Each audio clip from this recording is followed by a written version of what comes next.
My name is Robin, and I didn't expect to be quite so emotional because I was bad. And it was a long time ago, and some of these women have much fresher situations.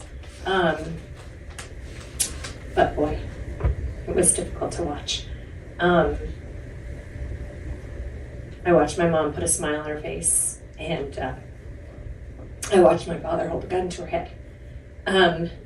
So the effect is still with me today, 40 years later.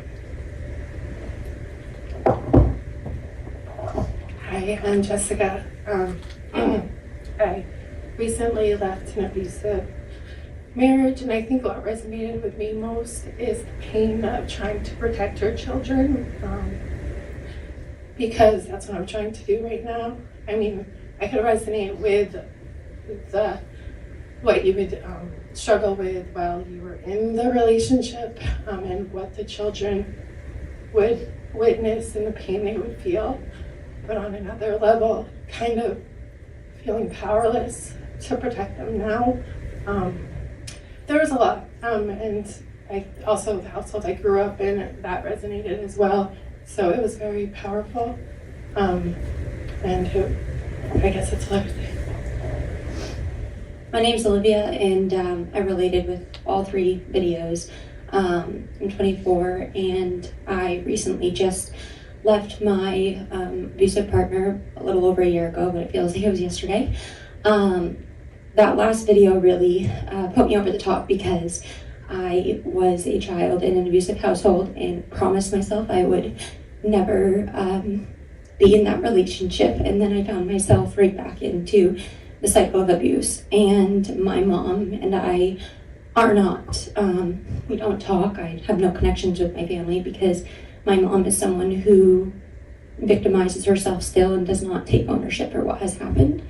So I related with all three videos. Is this one on?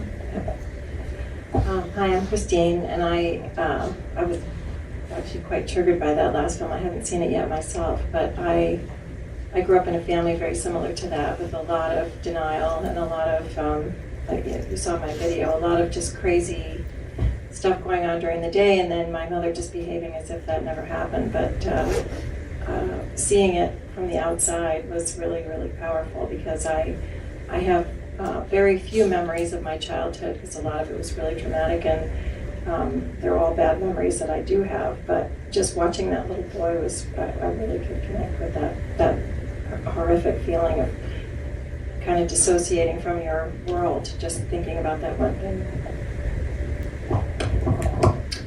I think, like everyone said, I resonated with pretty much all of that video, but in particular, probably the scene where he was telling his mom that it was okay and he was trying to clean up the milk. That was probably what I resonate with the most.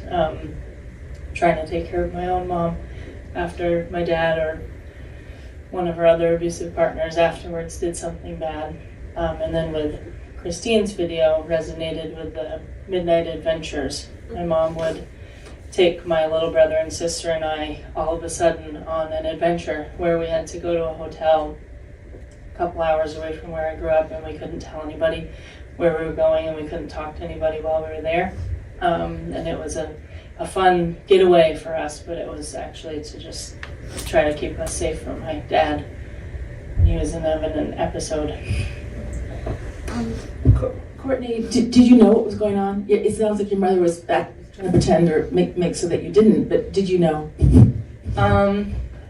At first, I guess because usually I was really young when that started. I didn't quite know the extent of it. I knew something was going on, but she was a really, really great actress, and certainly never said what it was that was going on. The older I got, I put more together, and then now we have very open conversations about truly what was going on. But at the time, I just stepped in the role of had to make sure my little brother and sister definitely didn't know what was going on. I sometimes had an idea that something bad was happening. And I just want to point out to everybody, maybe you've noticed this, but there was no physical abuse in that movie. And that's called, there's a word for that coercive term, coercive control. And there are places in the US and other places where coercive control is a crime. And just to ask Chief Bonnie and Megan Maloney, is there anything that man did in that movie that could be charged with a crime today in Maine? Well, the milk. Once the milk had contact with Interesting. her, then that would be a domestic violence assault. Okay, but nothing else in that movie? Not up to that point. And that's the frustration. That must be we could talk later about the frustration of that. What about him wrapping the belt? And that, was that not? Well, I couldn't tell, did he hit the boy or No, not? he hit the table. Oh, he hit the table. Hit the table. I mean, it's, the question is, would it fit? Criminal threatening with a dangerous weapon is the crime that you look at, but then that, the boy would have to be your witness. And you have two standards too. I mean, you have probable cause, which is a fair probability, and you have beyond reasonable doubt, which is what they're trying to prove in court. Yeah. So what we're dealing with and what they're dealing with is two different things also. And also, it's a belt. It's off his jeans, and I could see him saying that it was just a belt, and he just playing with it around his hand. But the thing is that what these people do is they take out their guns and clean them on the table, or they'll take out their knives and go through their collection, and those are, we'll talk later, chargeable crimes if it is or not. So what I'd like to do is just go back and do a more proper introduction with everybody, and I'd like to start with Mary Lou. Okay, thank you for your patience, and I have to keep notes so that but okay, I'm honored and humbled. Before we start, just if everyone could say their connection with the topic, and then. Okay, is this our only one? No, please. Okay. Okay, I'm Mary Lou. At 83, I'm a survivor of domestic violence. I left my 43-year abusive marriage at the age of 65. On August 20th, 2005, I was ready to end my life to escape the horrors of my abuser. Praise God, I chose life that day. In my last hope that my abuser would understand, I told him what I had just almost done. He left the room and he came back with a gun. And he said, I'll show you how to put a gun to your head and be successful committing suicide. Now what happened next reflects the insanity of domestic violence. I went to the movies and 5 o'clock mass with him, like nothing had happened. Denial. The next day he walked by my room with a suitcase. I'm leaving you and you'll never see me again. After he left, I went in my sunroom and something changed inside me. As Viktor Frankl wrote, between stimulus and response, there was a space. And in that space is our power to choose our responses. In our responses lies our growth and our freedom. I truly believe I paused that day and said, enough, Mary Lou. You almost ended your life yesterday. Get the hell out of here and never look back. I stand before you today as a living example that there's light after the darkness of domestic violence. Thank you. And Mary Lou, did you want to say anything about how your children were affected, and also how you feel what it did to your mother-child relationship and you as a mother? Anything to do with that for the introduction right now, just a few minutes on that. There's a lot to say, it could be hours, but Yeah. that's a big topic. Yeah, my ex was a college professor. That's the part to think of that, it just happens to everyone, and I was an elementary school teacher. But my 4 children and I were targets of his anger and power and control. We lived a constant charade, and no one knew until I left the hell on earth we lived. In our house, the barometer was, what kind of a mood is Dad in? And each of my 4 children were in survival mood. My abuser's constant message to my kids were, you're a loser, and you're never going to amount to anything. My daughter, Kathy, played the role of rescuer, and I think of Courtney and Christine. My daughter was that older child playing the rescuer, and she longed for a father who would love and accept her. Nothing she did was right for her father. Kathy died by suicide in 2015 at the age of 51.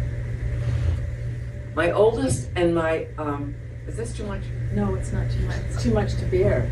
That's too much to bear, but it's not too much to say. But I want to be also to show courage and hope that because I left that day, my life, the last 17 years, have been much different. My oldest, you know what I think? I love to write poetry. And I wrote this poem 13 days before I left my husband. And it is happening again. And in my journal, which was my safe place, I would write, I'd go in there and say, it happened again. And so it was domestic violence. And like Patricia, I didn't know I was suffering from domestic violence. And this is what I wrote 13 days before I left. It's happening again. What is it? It is silence, withdrawal after a day of verbal abuse and anger. Why do I stay here? The $1,000,000 question.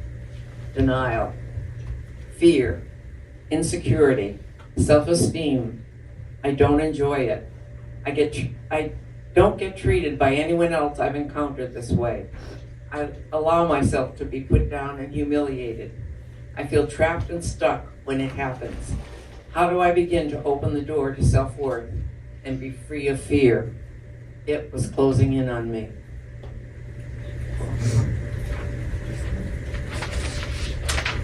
Thank you for your patience with me. Thank you. I'm talking from my heart and soul and not my ego. So I want to be a beacon of light to people to show that there's life out there. So my oldest and youngest sons are sensitive and caring. They suffered physical, verbal, and emotional abuse by their father. My middle son, who had very little communications with, was able to fend for himself. He's the only child who has a relationship with his father until his death in 2017. But he truly believes Dad was just having bad days. All of us are overreacting, and also that I've ruined his father's good name. Now this is the part that I really want to leave with you today. And it's hard for me, but learning this about myself was a really eye-opener. It took me years to truly understand and recognize, even though I had done the best I could, my role as a mother was to protect and shield them from their abusive father. One of the hardest days of my life was understanding and accepting that I had messed up and to take responsibility for not protecting them. I was able to ask each of them for forgiveness, and most understood and were grateful for my honesty and candor with them. Recognizing and forgiving myself was another important part of my recovery. And I'd like to end by finishing with a poem, Domestic Violence, that I wrote 9 months after I left my abuser. It is a poem of courage and hope to victims still living in abusive relationships. I got right here. Okay. So I wrote this on May 24th, 2006. So it's 9 months after I left. And I said, domestic violence, it died on August 21st, 2005. I left it and locked the door behind me. It will never hurt me again. It will never be a part of my life. I slowly crawled out of its dark hole. I asked for help to rid myself of it. I began to feel God's warm love and light surround me. I unlocked my soul and discovered a beautiful woman. I am on my journey to a new life. Everything I say will be my thoughts. Everything I do will be my own ideas. And I stand on my own 2 feet for the first time in my life. Thank you.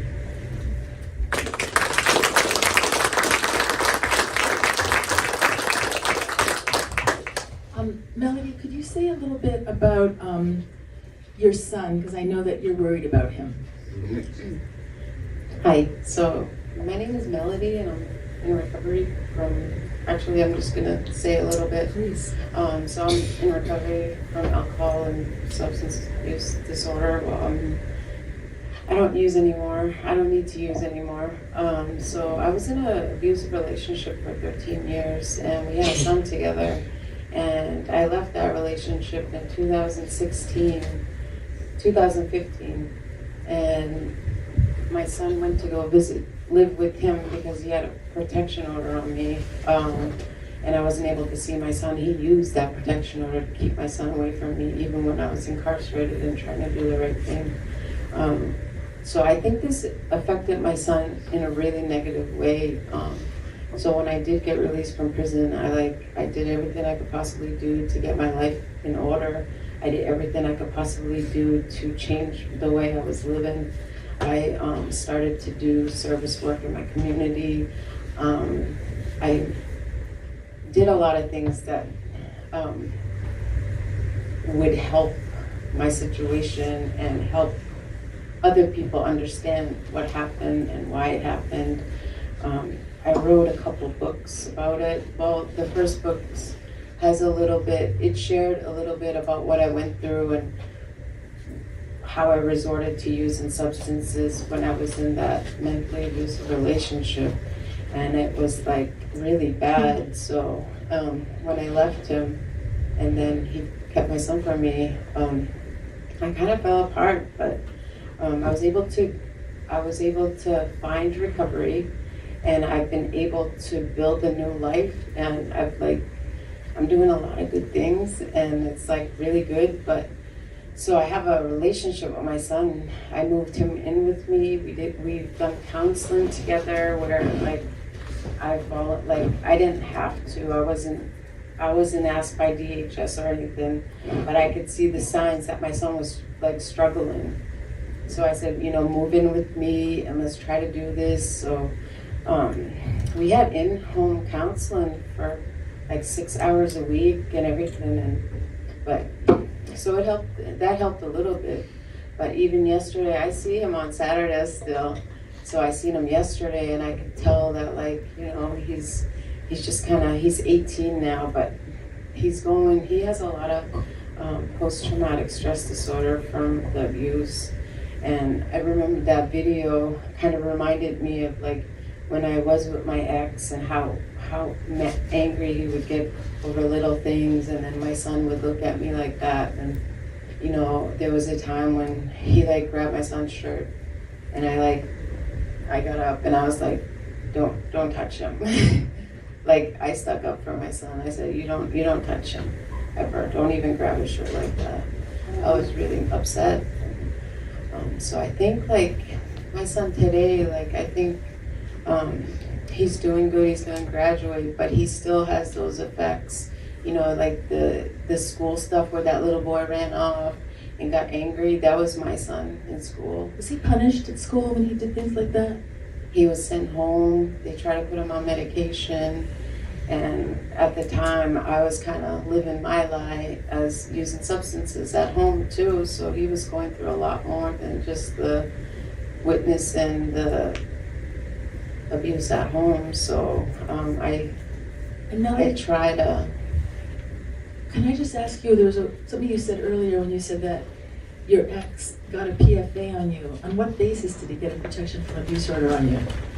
So it started, I had the protection order on him, and I wanted him to leave, and he did leave.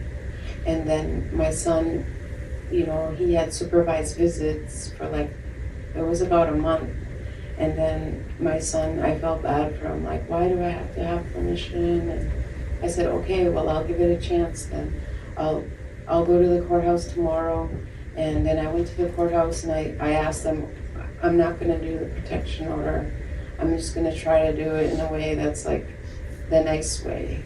So you were thinking of getting a protection order against him, but you decided not to. And then he got one on you. He got one on me instantly. The next day he got one on me. Okay, because that happens a lot. He used that protection order for almost 2 years. The judge granted it to him for 2 years, and then when I got my life straightened out and we went back to court, he was trying to extend it for another year. And I said, no, I had all the stuff that I did. I had the classes and everything I was doing, and I had counseling. I was doing all the stuff. And the judge looked at both of us and said, I don't understand why this was ever I don't understand why he ever got this granted in the first place. Okay, thank you, Melody. That's a big problem. The victims, right? We'll talk about that later, how the perpetrator ends up turning it around on the victim. Thank you. Jennifer, you have quite a story about what you're going through with your kids. If you want to just introduce yourself and maybe just take a few minutes to explain what's going on with you and the kids in the courts and all that. Okay, well, I'm not gonna lie, I've been very fortunate. I have a situation a lot of people don't have, which is I have extremely strong, supportive parents who, I was living in Mexico, and the situation had been going on for quite a while, but it took about a year to really plan to get us out of there. So my daughter was 9, my other daughter was 6, I'm off a little bit, 8, 5, and 2, sorry, I'm off.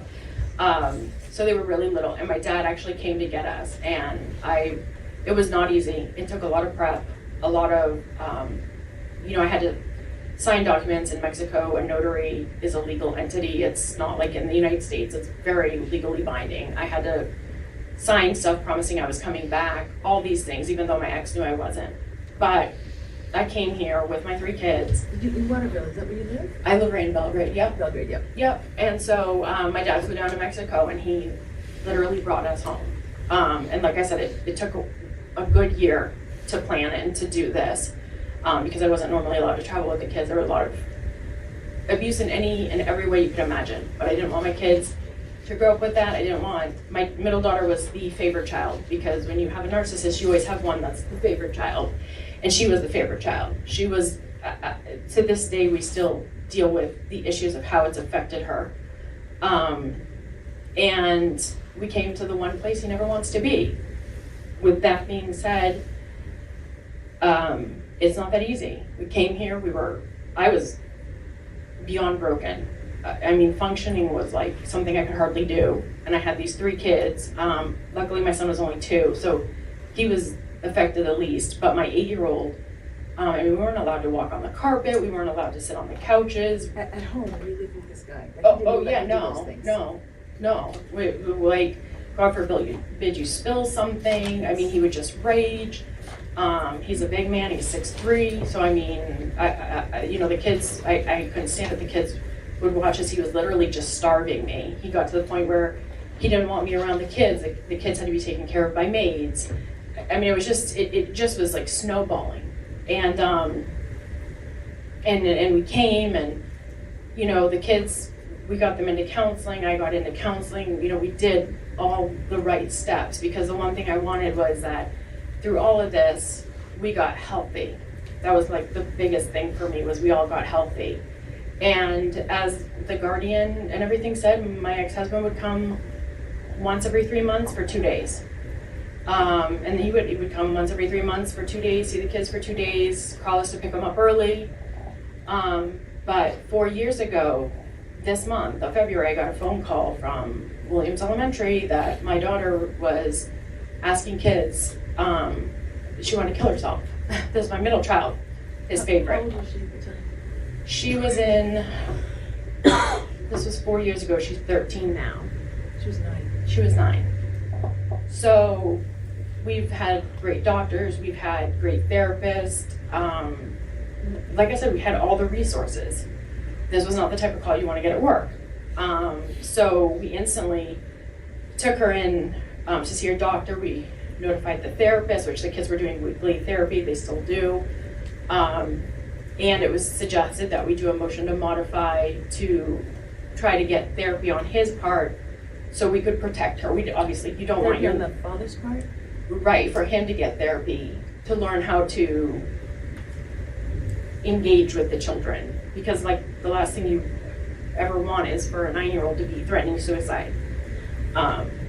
And so we did all the right things. We did everything and got into court. And the children's therapist, who they had been with for 3 years, was not allowed to testify. But the front desk manager at the hotel in Augusta, where they hadn't stayed in a couple of years, was allowed to testify. Okay, let's just take a pause with that outrageous thing that just happened. and there'll be more to say. Yeah. But what does that say? I mean, and think about some more things that you points that you want to bring up. Okay, Robin. If you could talk about just impact on domestic violence children from your vantage point, anything you want to say. Do you want me to ask you questions, or you just want to just say? I'll just say. Go ahead. Just you. That do you want to say that you live in Waterville? We live in Central Maine. I own a business here in Waterville, so I'm down the street most of the days. When my son is 25, my daughter is 10. When my son was 2, my husband and I bought an apartment building in the town of Dexter. We were still moving. We hadn't moved in yet. And 7 houses from our apartment building, a young woman and her best friend's son were shot execution style by the young woman's ex-boyfriend, spouse. And I didn't know them. We didn't even live in town. And I was so impacted by this. And I thought that maybe it was because my son was the same age as the little boy, and they both had blonde hair, and maybe they would have gone to school together or ridden the bus or played soccer together. And I went to the community memorial service, and I cried so hard the whole time that a woman said to me, "You must have known them so well." I didn't know them. The next day I called the local domestic violence agency, and I said, I want to talk to someone, and they assumed I was calling for services, and I was not. I was calling to volunteer. I volunteered for 10 years. I went through the 8-week domestic violence training. I took a 1-week shift on their after hours hotline and took calls that were fielded through the hospital. So I took these calls, talked to people who were being abused, helped them find the right services, get them connected, the whole thing. I was about 8 years into my 10-year volunteering when whatever it was that happened made me realize that I had grown up in a violent household. I knew it, and it seems so silly to say it, but I didn't really know it. I thought that everybody lived that way. So I guess when I called that day to ask about volunteering, I really was seeking services in some crazy roundabout way because I was able to educate myself. And if I could say anything to anyone, if you know someone who's in an abusive situation, if you have ever said the words, "Why doesn't she leave? I'm tired of listening to it. We have helped her 5 times. She keeps going back. We're washing our hands of it." Just don't do that. It takes a lot. It takes a lot to leave. Domestic violence is about power and control, and the abuser controls you financially, physically, emotionally. They alienate your friends and your coworkers and your family, and they leave you alone. So don't let that person be alone. The effects of growing up in a house with domestic violence. I'm 52, and I sat here and cried when we just watched that last. It is still so fresh. So to all these women up here, you're all amazing. Amazing. Thank you.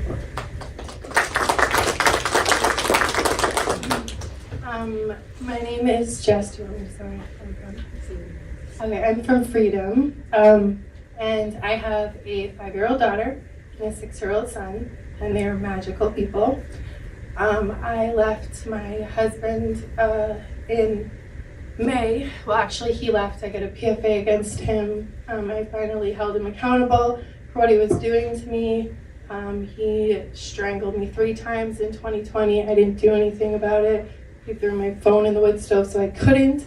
But this time, I did. I stood up to him, and he had to leave. And I had our babies, and in the PFA I received, he was allowed to see them twice a week. Why? why is he allowed to see them after It gets strangling worse. you? It gets It worse. doesn't even make sense. But there was only day visits because he is an alcoholic. He'd relapsed.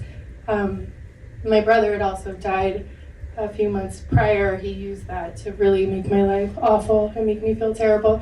But anyway, I had the babies for the most part. And then he never abused them when we were together. He didn't. I think he knew I would have ripped him apart. But, my daughter came home one day and told me that Daddy choked her because she wanted to take a nap and tried to make her sleep in a bathtub. And I did everything you're supposed to do, right? I took her to her pediatrician. I took her to Sperwin for a forensic interview where they did find abuse. DHS had been contacted multiple times, not by me, but by their providers. Because when you're going through a divorce, of course, everything is you are just making things up because you're the bitter ex. Ultimately, even with Sperwing finding that there was abuse, I got a temporary PFA on behalf of both children because he also did the same thing to my son at a fair. But my son, they believe, is autistic and they're not taking his word as seriously. He also threw a shoe at his face and slapped him in the face for throwing a tantrum. And everything with this guy is about money, right? When we were together, he was extremely financially controlling, and it was funny, not funny, but ironic. It was 1 week after child support, the temporary child support order was put in place, that he strangled my daughter. He put his hands on her throat. And of course, I don't know what people know about strangling people and how dangerous that is and how indicative it is of the danger of the person that we're dealing with here, right? And it also how often it does not leave a mark, but I think it's 40% of the time or something like that, it doesn't leave a mark, but it's incredibly dangerous. And my daughter at the time was 4. He could have killed her, just like he almost probably killed me a few years ago. But when there's no marks and when you're in a divorce, nobody wants to believe the victim, nobody wants to believe the child, nobody wants to believe the woman. And I am so tired of hearing you're doing everything right, Jess, everything right. Because it seems like the more I do to stand up to this guy and protect my babies, the more proficient of a monster he becomes, and just the system keeps making me feel like it's all my fault. I keep reminding myself I have no reason to be ashamed.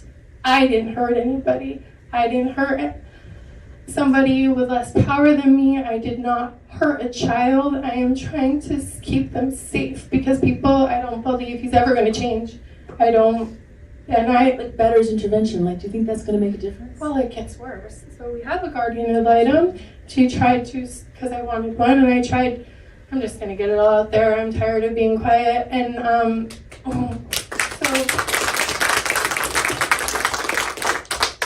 so the temporary PFA was not upheld for the children because of hearsay rules, and I could say everything that I knew had happened, but I couldn't say Joe is his name. I couldn't say his name when I was testifying, and because of that, the judge dismissed the PFA. So our next step was to get a guardian ad litem. And, I shelled out the money for the guardian ad litem, and the first thing she does is starts giving Joe overnights. Because he's dating a former, I don't know if I should go down this road with DHS, but there's something going on with DHS, and they did not substantiate the allegations, so to say. They told Sperwink, because I also brought my son to Sperwink for a forensic interview after my ex, well, he's still my husband, but my soon-to-be ex-husband assaulted him, and the forensic interviewer spoke with a DHS worker who was assigned to us, and she told the forensic interviewer that she had interviewed me. She, met with me and talked to me and the children about what had happened, when in fact that never happened. And so the guardian ad litem asked DHS, had they substantiated those allegations, what would have happened to Joe in terms of custody with the children. And according to what I have been told, He would not have been required to have supervised visits. He probably would have had to take parenting classes, so she starts initiating overnights. This man is very clever. He's very charming. Anybody who meets him will think he's the nicest guy on the planet. My own mother, her nickname for him was St. Joe. And even to this day, she's trying to convince me to let it all go. Hey Jess, Yeah. I think we still have a lot to do, and we want to hear from people in the audience. Oh, I'm so sorry. Don't be sorry. Okay. Please. Do you want to just say? I just want to say say another minute or two. And yeah, I just want to say it's really hard to protect your children. It's really scary, and the system needs to change, and it needs to stop making victims feel like they need to shut up.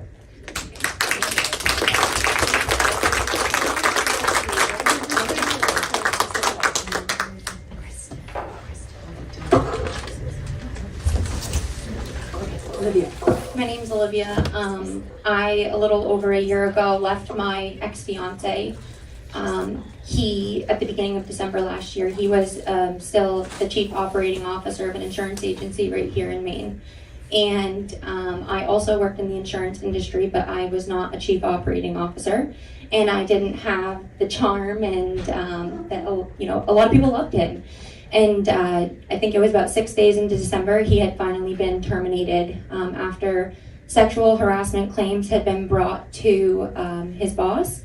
And it all went downhill from there. There was a lot of abuse going on in the household, but when he had officially lost his job, it was my fault. And the, same thing with the hands around the throat. No, there were times where I could breathe, but it was terrifying. I had hands around my throat and someone telling me that if I left, he was going to kill me. I would try to get my keys to leave and he would take my keys and hold the door closed. It was really hard. So I'm from southern Maine, that's where I live. I came up to Waterville today, but I'm shaking right now because I am in Waterville and this is actually where my abuser lives. It was Christmas Eve last year that I was in Waterville with his family in the house and had finally come forward to his parents saying, yeah, no, he's punched me, he's choked me. His parents locked the door and told us that I needed to go to counseling with him, that we just needed to go to church, and they tried to manipulate me into staying with him. Christmas Day, he acted like everything was okay. His parents came down to southern Maine, they came to visit us, and then the day after Christmas, I had officially left my abuser because I knew it was only a matter of time before he took my life. I wanted to hold him accountable, so I went through the legal system. And while a lot of people would say that I had a very successful case, I did not. The system did fail me. I had thousands of text messages, pictures, videos. I don't mean to be graphic here, but I had a text message where he threatened to cut someone's head off with a chainsaw. This was seen by the DA, but it wasn't going to be used in court because it wasn't due to the other situations. He was arrested on 1 count of domestic violence stalking and 1 count of domestic violence assault. And the problem was, when I originally made my report, I went to the Saco Police Department and they wrote it down on a little sticky note, threw it away. It didn't get talked about. And I was like, I need to go to Old Orchard Beach too because there were a couple incidents there. I have texts, I have dates, I have diary notes. I can support my claims. I'm going to go to Old Orchard too. And I'm so thankful that when I sat down and told this officer what was happening, within 14 hours there was a search warrant out for my abuser, and he was arrested here in Waterville on those charges. The problem was the DA still did not have the report of him punching me with the pictures from Saco Police Department. It was now April, so we were 4 months into this case, and Saco still had not gotten the reports over to them. Finally, I had said, no, I need to speak to your supervisor because I can't continue to talk to the officers who are not listening to me. Finally, the supervisor called me at 11 p.m. at night. I woke up and I answered it, and I spoke with this officer. His words to me exactly were, thank you for following up on this because these things tend to slip through the cracks. Domestic violence slips through the cracks, okay? So that was my experience with Saco, and I'm very fortunate that Old Orchard had stepped in. Finally, the next day, the DA had exactly what they needed from Saco, and within 3 weeks, my abuser was indicted by the grand jury of Maine on 3 counts of domestic violence assault, and 2 counts of domestic violence stalking. So the grand jury had brought those charges against him. I thought that this was going to be a win. He was supposed to serve jail time, but in this time, he accepted a job as the AVP of a credit union in Connecticut. And the DA and his attorney were working together, and they said, Olivia, he's not going to plead guilty if he loses his job. So what we're going to do is, instead of him going to jail, we're going to ban him from York and Cumberland County unless using I-95 to get to Waterville. I said, no, we're going to trial. I wanted to go to trial. I know for a fact that I had a case. I had thousands of text messages. I shared my story on TikTok. I have 130,000 followers today because they all relate to this story. And I started putting all of my evidence on social media because I was convinced, and still to this day am, I could be a statistic. And I don't trust that the legal system will say, hey, this girl actually made this report, this report, this report, this report prior to her losing her life. So that is why I had to go to social media. And to keep this short, I will say that this is a year later. My ex, he did lose his job a couple days before pleading guilty. And so they re-amended the plea deal. They did not put him in jail. Instead, he is now living here in Waterville, and he is banned from York and Cumberland County unless he has to go into those counties for work purposes. Not really quite sure how they are managing that or how they can kind of control whether or not he's in those counties. But I just last week, a few days ago, my abuser reappeared. He finds the loopholes. That's what these people do. They are smart. And so I called the police. I called the police the other day, and I asked to speak to an officer. The officer told me, I need to stop victimizing myself. You have a protection from abuse order. You're doing everything that you can.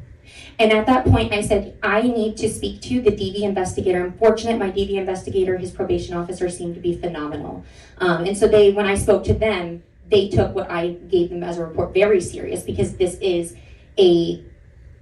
what they do. But the point here is that I do not believe that an officer should be making a report, taking a phone call, if they do not have the training and education of what domestic violence or abuse looks like, period. Thank you. At 4:15, is that right? Yes. And I would like Megan and William Bonnie to be able to say a few words also, so to fit that all in. And Christina, would you like to say something? I'll try to be quick, even though there's like hundreds of things I can talk about right now. I want to first say our group up here, it represents hundreds and hundreds and hundreds of cases like what we're talking about. It seems like such a crazy stories that we're talking about here. I hear these stories all the time. I have a business in Camden. I recently had a customer, a man, I think in his 70s, who said to me, I see what you're doing with Finding Our Voices. Is it really that bad? Is domestic violence really, we don't have it here in Camden, I was shocked. But that's kind of what we're dealing with. And I was going to tell my story, but it's just like everybody else's story. I grew up in violence. I spent from 16 to 26, 8 times I tried to kill myself. I was in and out of therapy. No therapist until I was 27 suggested that it might have something to do with my abusive childhood. I thought it was me. I thought it was crazy. So there's the system broken right there. Years later, I have a daughter with a crazy abuser, and he molested her when she was 3 months old, and I tried to get protection order. And I was told things like, well, isn't he the father? He has rights. So I can really relate to everything you guys are dealing with. So that was 20 years ago. Not that long ago, when I had left my husband for completely different reasons, but I went to I was on my own with no money. I had 3 little children, and I started getting state assistance. I got food stamps, and I got some child support, a very meager amount of child support that he didn't pay. Then somehow my ex-husband was able to file for Social Security on behalf of the children, which got sent to him, but was applied to my income. So I lost all of that help for my children, and then I had nothing. My house went into foreclosure. I could not get DHS or Social Security to listen to me. It took me 18 months to get some help. The system is so broken. We have so much work to do. I'm going to be 60 this year, and I feel like nothing has changed from when I was a child dealing with this in my own household. I'm just so upset about it, listening to these stories, and it's so common. This is epidemic.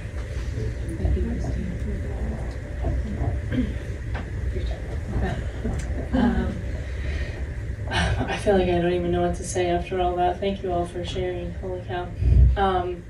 Yeah, I grew up in a house with abuse at the hands of my father towards my mother and me. And then my mother and he split up finally.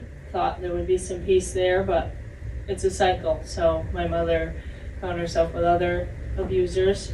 Thankfully, she's in her own world of recovery and gotten some help, and she's no longer in an abusive situation. But I was an adult and had moved out, and she was still with an abusive person. And I played the oldest child role of protecting my younger siblings. And I just thought, like I said in my little film, that that was never going to happen to me. Never ever would I be treated badly by anybody. And it happened. It's a slow, systematic breakdown. I am a pretty opinionated, strong-willed woman. I'm not a tiny little meek and mild thing, and it happened. It happens to anybody. Piece by piece, little by little, they take away your personality, break you down. They take away your finances, so you can't leave anyway. My abuser had a child, so that played a role in my situation. One reason why I was trapped, her mother has substance abuse issues, unfortunately, and isn't in her life, so I stepped into the mom role and felt like I had to save the day, and I failed her. I was the example of everything I never would want her to put up with, and everything that I said I would never put up with, so it happens. And just like what, I believe it was Robin who said, you know, if you've ever asked yourself, why doesn't she just leave? Why doesn't she get out of it? I'm so sick of listening to this. Keep listening to her, and point her or him, anyone, them, in the direction they need for help, and just stay there. It can be seen as weakness to stay. I say it takes a hell of a strong person actually to stay. Put up with that crap. It takes a lot of strength to stay. Put on a smile for your kids, right? Absolutely. Act like everything's fine. I'm a hairstylist. I've been a hairstylist for a little while now, and I have people who come in and sit in my chair all the time. I just had another one last week. I have clients that I've had for over a decade who are like, I just saw your face on a poster. I had no idea. You've been doing my hair for 13 years. I had no idea. You're always fine. You're always happy. Everything's great. And we're really good at that. We're really good at acting like everything's fine. So, yeah, spreading awareness. Thank you. I would like to ask Megan Maloney, if you don't mind, the district attorney, if you feel do you feel frustrations, and if you have any tips on what you feel needs to change, and anything else you might want to say about what we were talking about today. Yeah.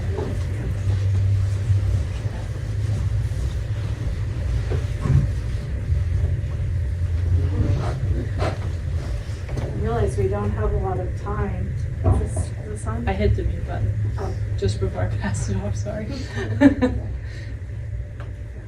So I realize we don't have a lot of time, and really this is what I came here for, is to hear from all of you. My father was a child who saw his mother abused, and so he would talk about that as I was growing up. He saw every tooth punched out of his mom's mouth, and it's, I definitely understand the frustration of feeling like nothing is changing. I hope that's not true, because I would think that today that would be prosecuted, but there's a lot that's not prosecuted, right? And so I'm very much aware of that. As you pointed out, Patricia, in the film, it wasn't until he poured the milk that we had something that we could prosecute, which is very frustrating. But I think even more of what I've heard that is much more harmful than the lack of prosecution in the criminal justice system, it's really the way that the Department of Health and Human Services is not protecting children. And that's what I'm hearing more of, and in trying to go through the court system with the family courts and facing possibly losing your children, that to me seems like simply the most terrifying part. When you go back to court, you're no longer in the family court. You're with whatever judge you get that day. And the family magistrate we had when we were doing the divorce was a very educated, well-spoken. He obviously had lots of experience with this, so I'm sure he was trauma-informed, all this. I mean, once you do a motion to modify, you're with whoever, and that's the problem. Basically, he's starting from scratch. You're starting from scratch with somebody who has no actual experience, because like I've been told, that person could have been 5 minutes before dealing with a speeding ticket. That's true. The magistrates are only allowed to do the child support orders and the initial negotiations. So if you come to an agreement, a magistrate can enter that. But if there's any sort of disagreement, that has to be heard by a judge. And I don't know how much training the judges receive. I don't think it's very much, because there's pushback that if they receive more training, that somehow this training is like pro-victim and it's going to make them biased. So there's a lot of issues with just trying to get a lot of training in there. And so I don't know what they receive for training for district court judges, but you're absolutely correct that they'll handle a speeding ticket, and then they'll handle a dispute between two people who are disputing over a land boundary, and then it's landlord-tenant law, and then it's a family matter case. So it's a huge mix that district court judges handle, whereas their family law magistrates do only family law, but they cannot, they don't have the power to make decisions. If they're not pro-victim, does that mean that they're pro-criminal? I mean, it's supposed to, the idea is that they're supposed to be just completely neutral. Oh my God. But what I mean, obviously, it doesn't make a whole lot of sense to me. But yeah, that's the idea. It's just education. Right. Facts, understanding the dynamics. So, and I do think there's more education happening now with Chief Justice Stanfill. I know has had some education on child sexual abuse that she has allowed for all of the judges to hear. And so I know she's receptive, and it's a matter of, she was on the homicide review panel before becoming Chief Justice, but she doesn't get to just make decisions on her own. But I know that she is receptive, and the question is, trying to put together a program that could be accepted by the judiciary as something that would be sufficiently neutral to be allowed. So that's really what it comes to. Thank you, Megan. And Chief Body? I realize that as I stand up here in uniform that I personify the system, and the system that you guys are talking about that's very broken. So I want to say I'm sorry. Sorry that happened to you. It's not right. It shouldn't have happened to you. And I think you should hear from somebody that looks like me that that's not okay. So I want to say that to start off with. We see about 1.5 domestic violence assault arrests a week in our 13 square mile city. So that's a lot. That was 78 last year. And it's very serious. And that's not including the threats, the violation of protection orders, the other things. And so, we take domestic violence very seriously in our city. And, one of the things that we have to stop doing in the system is we have to stop working in silos. And we have to stop finger pointing at other agencies, and we have to take responsibility for ourselves. Yes. And so when you're talking about Saco PD doing that, they need to take responsibility for that. And I have friends there, but they need to take responsibility for that, because that's not okay. And so I take responsibility for what we do here in Waterville, and I take it very seriously, and I very aggressively advocate for you folks. And that's what we all need to do, because what's happening to you is wrong. Chief, can I make one comment, please? I've never met you, and actually, I truly believe that everything you say is very sincere, and that's why I actually would like to say this to you. 3 years ago in April, I watched 2 children. Some of your officers, obviously you weren't there that day because I would have remembered your face, but a few officers told a 10 and 11-year-old that if they did not go with their father, who is the abuser, that their mother would be arrested and put in jail. it was a 3-hour ordeal outside of the police station. Extremely traumatizing, to say the least. Is it really necessary to scare children like that?